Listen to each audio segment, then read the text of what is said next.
Hello everyone. In this video, we'll be solving problem 153. Find minimum in a rotated sorted array. The problem statement is we are given a sorted array in ascending order and it is rotated between 1 to n times. We need to find the minimum element of the array. And as an added constraint, we need to solve this problem using O of log n time.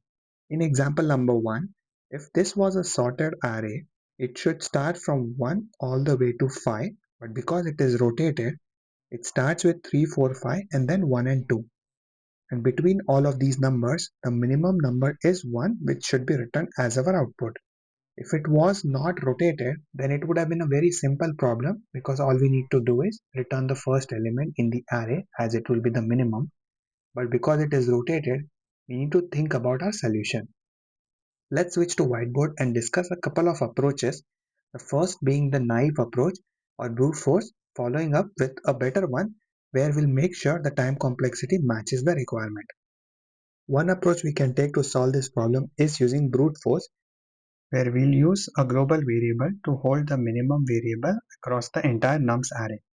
We'll default the value to max for now and then start the iteration across the input nums and compare each value against the minimum, and whichever is the smaller value will be saved back into this minimum variable. Once the entire iteration is complete, we will have the minimum value saved in this variable which can be returned. The time complexity of this solution is O of n, where n is the number of elements in the input array. Although this approach solves the problem, it does not satisfy the input requirement of having the solution with O of log n time complexity. So now let's think of a different approach to solve this. Whenever I see a requirement or the time complexity that is equal to log n, the immediate thought that comes to my mind is to use binary search algorithm, where we use two pointers left and right, calculate the mid pointer using these two pointers, and once we have calculated the mid, we use a formula to determine the number that we are looking for, should it exist on the right side or on the left side.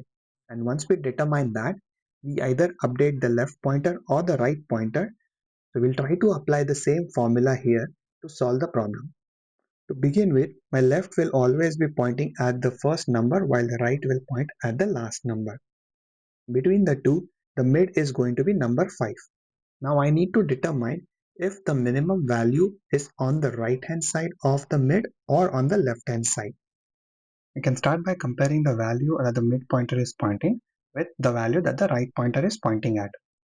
There could be two possibilities. The one is mid is greater than right or mid is less than right. Let's discuss both of them. If it was a normal sorted array, this scenario will never happen because mid will always be less than the right. For example, if we had just a sorted array, the mid will be 3 and the right will be 5. So 3 will always be less than 5 because it is sorted. But here we have a rotated array. So it is possible that the mid is less than right.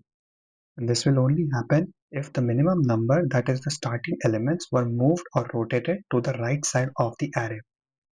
So if the condition is sufficed, we'll try to focus our attention to looking for the minimum number on the second half of the array. All we need to do is update the left pointer to mid and repeat the entire operation again. For rest of the scenarios, the minimum is going to be on the left hand side of the array. So we'll update the right pointer to mid and focus on the first half of the array to look for solution.